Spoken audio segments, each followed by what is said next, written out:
بسم اللہ الرحمن الرحیم۔ نگاہ عیبگیری سے جو دیکھا اہل عالم کو، کوئی کافر، کوئی فاسق، کوئی زندیق اکبر تھا، مگر جب ہوا دل احتساب نفس پر مائل، ہوا معلوم کہ ہر ابن آدم مجھ سے بہتر تھا۔ ناظرین کرام، آج کل اصلاح معاشرہ کے حوالے سے مختلف لوگ، مختلف جماعتیں، مختلف تنظیمیں کام کر رہے ہیں، اور اصلاح معاشرہ کے حوالے سے بڑے بڑے اجتماعات، جلوس، جلسے منعقد ہوتے ہیں۔ ہزاروں افراد اس مشن کو لے کر کہ معاشرے کی اصلاح ہو جائے، معاشرے کے اندر برائی کا سدباب ہو جائے اور معاشرہ سنور سکے، اس مشن کو لے کر اور انسان کو انسان بنانے کی فکر لے کر ہزاروں لوگ کام کر رہے ہیں۔ لیکن جب ہم معاشرے میں، مارکیٹ اور بازار میں جا کر خود نظر ڈالتے ہیں،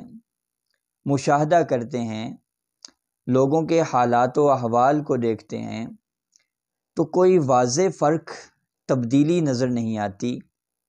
بلکہ ہر طرف اگر اضافہ نظر آتا ہے تو برائی میں اور بدی میں نظر آتا ہے، جبکہ بھلائی اور بھلائی کرنے والوں کی بہت کم تعداد ہمیں معاشرے میں نظر آتی ہے۔ تو فوراً ذہن میں سوال آتا ہے کہ یہ جو ہزاروں لوگ، ہزاروں افراد، ہزاروں جماعتیں، ہزاروں تنظیمیں اصلاح معاشرہ کا مشن، نعرہ، علم لے کر جو کام کر رہی ہیں، آخر ان کی یہ محنت، جد و جہد اور کوشش کیوں رائے گاں جا رہی ہے؟ یہ ایک بہت بڑا سوال ہے جو اکثر ہمارے ذہنوں میں آتا ہے۔ قرآن کریم کی سورۃ المائدہ آیت نمبر 105 میں اللہ تعالیٰ نے ہمارے اسی سوال کا جواب دیا ہے، ہماری اس الجھن کو حل فرمایا ہے۔ یا ایھا الذین آمنوا یا ایھا الذین آمنوا علیکم انفسکم، اے ایمان والو، اپنے آپ کی خبر لو، اپنی خبر لو، علیکم انفسکم۔ اللہ تعالیٰ نے اس آیت میں ہماری بہت بڑی بیماری کی تشخیص بھی فرمائی ہے، ہمارے سوال کا جواب بھی دیا ہے کہ ہمارے معاشرے میں یہ ہزاروں افراد، ہزاروں جماعتیں، ہزاروں تنظیمیں جو ناکام نظر آ رہی ہیں، جو اصلاح معاشرہ کا مشن لے کر چل تو رہی ہیں، کام تو کر رہی ہیں، لیکن ان کی محنت رائے گاں جا رہی ہے۔ اس کی بنیادی وجہ یہ ہے کہ ہم میں سے ہر شخص جب اصلاح معاشرہ کا مشن، اصلاح معاشرہ کا نعرہ لے کر میدان میں آتا ہے اور معاشرے میں کام کرنا چاہتا ہے، تو وہ اصلاح کی کوشش، اصلاح کی فکر دوسروں سے شروع کرتا ہے،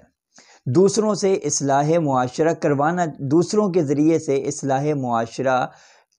کی بنیاد رکھنا چاہتا ہے کہ لوگوں کو سیدھے راستہ دکھایا جائے، لوگوں کو فکر ان کے اندر اصلاح کی پیدا کی جائے۔ یہ نعرہ لے کر، یہ سوچ لے کر ہم میں سے ہر شخص میدان میں نکلتا ہے۔ نتیجہ کیا ہوتا ہے کہ لوگوں کی فکر لیکن اپنے آپ سے بے خبری۔ ہم کیا کر رہے ہیں کوئی خبر نہیں، لیکن دوسروں کو اچھائی کی دعوت بھی دی جا رہی ہے۔ اصلاح احوال کے حوالے سے جلسے بھی منعقد ہوتے ہیں، لیکن اپنی خبر نہ ہونے کی وجہ سے چراغ تلے اندھیرے والی مثال ہم پر فٹ آتی ہے۔ تو اللہ تعالیٰ نے یا ایھا الذین آمنوا علیکم انفسکم میں یہی بات ہمیں سمجھائی ہے، اور اسی بات کی طرف ہماری توجہ مبذول کروائی ہے کہ اگر تم اصلاح معاشرہ چاہتے ہو تو سب سے پہلے اپنی خبر لو۔ بلکہ مسلم شریف کی وہ روایت، کتاب البر والصلہ میں رسول اللہ صلی اللہ علیہ وسلم کی روایت، حضرت ابو ہریرہ راوی ہیں، فرماتے ہیں نبی کریم صلی اللہ علیہ وسلم نے فرمایا کہ جس شخص نے یہ بات کہی، ہلاک الناس، لوگ ہلاک ہو گئے، معاشرہ تباہ ہو گیا، سارے کے سارے تباہ و برباد ہو گئے، ہلاک ہو گئے، فہو اہلکہم، فرمایا سب سے زیادہ ہلاکت میں وہ خود ہے، کیونکہ اگر اسے معاشرے میں اگر اسے اپنی فکر ہوتی، ہلاکت سے اپنے آپ کو بچانے کی فکر ہوتی، تو وہ کبھی بھی دوسروں کے بارے میں یہ نہ کہتا سارے غلط، سارے تباہ ہو گئے، سارے برباد ہو گئے، بلکہ وہ اپنے اندر جھانک کر دیکھتا، اور جب وہ اپنے اندر جھانکتا تو اسے یہ موقع ہی نہ ملتا کہ وہ دوسروں کے بارے میں یوں کہتا۔ جس کے اپنے پیٹ میں درد ہو، جس کے اپنے پیٹ میں مروڑ پڑ رہے ہوں، کیا اسے دوسروں کی تکلیف یا دوسروں کے نزلے زکام جیسی معمولی بیماریوں کا احساس ہوتا ہے؟ ہرگز نہیں ہوتا، بلکہ اپنا تھوڑا سا درد، تھوڑی سی تکلیف دوسروں کی بڑی تکلیف اور بڑی پریشانی کا احساس بھی ختم کروا دیتی ہے۔ اسی طرح جب ہمارے اندر اپنی فکر، اپنے احوال کی اصلاح کی فکر پیدا ہو جائے گی تو ہم دوسروں کے حوالے سے ان کے احوال کا جائزہ، ان پر تجزیہ کرنا چھوڑ دیں گے، اپنے اصلاح کرنے کی فکر پیدا ہو جائے گی اور اس کا آغاز کر دیں گے اور اسی میں لگے رہیں گے۔ ہم نبی کریم صلی اللہ علیہ وسلم کے صحابہ کو دیکھیں، کتنی عظیم صحابہ کی جماعت، قدوسی جماعت، جنت کی بشارتیں، اللہ تعالیٰ کی طرف سے رضی اللہ عنہم ورضوا عنہ کے سرٹیفکیٹ، وَكُلًّا وَعَدَ اللَّهُ الْحُسْنَى ان کے بارے میں بیان فرمایا، ساری چیزیں۔ لیکن ان ساری چیزوں کے باوجود اپنی فکر کس درجے کی؟ حضرت حنظلہ رضی اللہ تعالیٰ عنہ نبی کریم صلی اللہ علیہ وسلم کے صحابی ہیں، گھر میں بیٹھے ہوئے ہیں، اچانک خیال آیا کہ ہم حضور کی مجلس میں ہوتے ہیں، حضور کی محفل میں ہوتے ہیں، حضور کی صحبت میں ہوتے ہیں، تو ہماری کیفیت بڑی تبدیل ہوتی ہے۔ حضور علیہ السلام جب بیان فرماتے ہیں، حضور علیہ السلام کی صحبت کی برکت سے ہمارے دلوں میں بڑی نرمی ہوتی ہے، جنت بالکل ایسے ہمارے سامنے ہوتی ہے جیسے ابھی ہم نے دیکھی، جہنم کا خوف ایک لرزہ ہمارے دل میں اور ایک جسم پہ طاری ہوتا ہے، خوف خدا ہوتا ہے، اور اللہ تعالیٰ کی محبت کا ایک خاص وجد اور کیفیت ہمارے اوپر طاری ہوتی ہے۔ لیکن جب ہم گھر لوٹتے ہیں،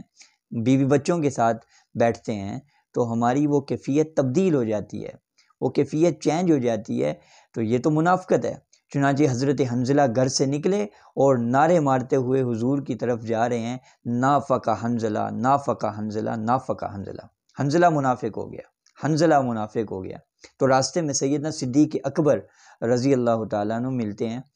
کیا ہو گیا حنظلہ؟ تو حضرت حنظلہ نے اپنا پورا واقعہ حضرت صدیق اکبر کو بتایا رضی اللہ تعالیٰ عنہ۔ تو سیدنا صدیق اکبر رضی اللہ تعالیٰ عنہ نے کہا یہ معاملہ تو میرے ساتھ بھی ہے، یہ تو میرے ساتھ بھی ایسا ہوتا ہے کہ جو حضور کی مجلس میں کیفیت اور جو حضور کی صحبت میں کیفیت ہوتی ہے، وہ گھر میں آنے کے بعد بیوی بچوں کے ساتھ اور گھر میں دیگر کاموں میں دنیا کے مشغول ہونے کے بعد وہ کیفیت نہیں رہتی۔ چنانچہ دونوں حضرات نبی کریم صلی اللہ علیہ وسلم کی خدمت میں پہنچے۔ جب حضور علیہ السلام کو یہ بات بتائی حضرت حنظلہ رضی اللہ تعالیٰ عنہ نے کہ یا رسول اللہ ہماری تو یہ کیفیت بدل جاتی ہے، لہٰذا میں تو منافق ہو گیا۔ تو رسول اللہ صلی اللہ علیہ وسلم نے فرمایا اے حنظلہ، اس ذات کی قسم جس کے قبضے میں مجھ محمد کی جان ہے، وہ کیفیت جو میری صحبت، میری مجلس اور میرے پاس ہوتے ہوئے تمہاری ہوتی ہے، اگر وہ کیفیت تمہاری ہر وقت رہے تو آسمان سے فرشتے اتر کر تمہارے راستوں پر اور تمہارے بستروں پر تم سے مصافحہ کریں۔ ولیکن یا حنظلہ ساعتن فساعتن، لیکن حنظلہ پریشان نہ ہو، یہ جو صحبت اور یہ کیفیت، صحبت کا جو اثر اور یہ جو کیفیت ہوتی ہے، یہ تو اللہ تعالیٰ کی طرف سے کبھی کبھار حاصل ہوتی ہے، یہ ہر وقت حاصل نہیں ہو سکتی۔ ماحول کے بدلنے سے، مجلس کے بدلنے سے یہ کیفیت تبدیل ہوتی رہتی ہے، اور یہ فطری چیز ہے، منافقت نہیں ہے۔ اب دیکھیے حضرت حنظلہ رضی اللہ تعالیٰ عنہ کو کتنی فکر پیدا ہو گئی، لیکن اپنے بارے میں یہ فکر پیدا ہوئی، کسی دوسرے کے بارے میں یہ خیال نہیں آیا کہ فلاں منافق ہو گیا، فلاں منافق ہو گیا۔ تو ناظرین کرام، یہی وہ کیفیت ہے جو اصلاح معاشرہ کی بنیاد ہے، یہی وہ چیز ہے جو اصلاح معاشرہ کے لیے ضروری ہے۔ دیکھیں، معاشرہ نام کس چیز کا ہے؟ معاشرہ افراد کے مجموعے کا نام ہے، افراد کا نام ہے، اور افراد فرد سے بنتا ہے۔ جب فرد کی تربیت ہوگی، فرد اپنی اصلاح کرے گا تو فرد سے افراد کی اصلاح ہوگی، اور اصلاح جب افراد کی ہوگی تو معاشرے کی اصلاح ہوگی۔ بنیاد فرد کی اصلاح ہے جس کی طرف ہم جاتے ہی نہیں۔ اس لیے ہمیں سب سے پہلے اگر ہم چاہتے ہیں معاشرے کے اندر بہتری آئے، معاشرے کے اندر اصلاح ہو، معاشرے کے اندر بھلائی پھیلے، بدی کا خاتمہ ہو، بدی کا سد باب ہو، تو سب سے پہلے فرد ہم خود بن جائیں معاشرے میں سدھارنے کے لیے اپنے آپ کو ٹھیک کرنے والے۔ ہم اپنے آپ سے اس کا آغاز کریں، ہم اپنا جائزہ لیں، اپنا محاسبہ کریں، اپنا احتساب کریں۔ رات کو سونے سے پہلے جب ہم بستر پر لیٹیں، اپنا سر تکیے پہ رکھیں، تو ہم ذرا اپنے دن کے اعمال پہ نظر ڈالیں کہ آج صبح اٹھنے کے بعد میں نے کون سے اعمال وہ کیے جس کے ذریعے سے معاشرے کے اندر بہتری آ سکتی تھی اور میری ذات کے اندر بہتری آ سکتی تھی، اور کون سے وہ اعمال کیے جو اچھے نہیں تھے، اللہ کو ناخوش کرنے والے تھے، اللہ کے غضب کو دعوت دینے والے تھے۔ یہ محاسبہ، جب یہ محاسبہ ہوگا تو پھر ہمیں اپنے اعمال کا، اچھے اور برے اعمال کا پتہ چلے گا، اور اس کے نتیجے میں ہمیں اپنے برے اعمال سے نفرت ہوگی۔ جب نفرت ہوگی تو ہمارے لیے ان برے اعمال کو، بری عادتوں کو اور گناہوں کو، ایسے کاموں کو جو اللہ کے غضب کو دعوت دینے والے ہیں اور نامرضیات والے ہیں، ایسے کاموں کو چھوڑنا ہمارے لیے آسان ہو جائے گا۔ اس لیے اصلاح معاشرہ کے لیے بنیاد ہمارا نفس ہے۔ ہم اپنے آپ میں ذرا جھانکیں، اپنے آپ کو دیکھیں اور اپنے من میں ڈوب کر پا جا سراغ زندگی، میرا نہیں بنتا نہ بن، اپنا تو بن۔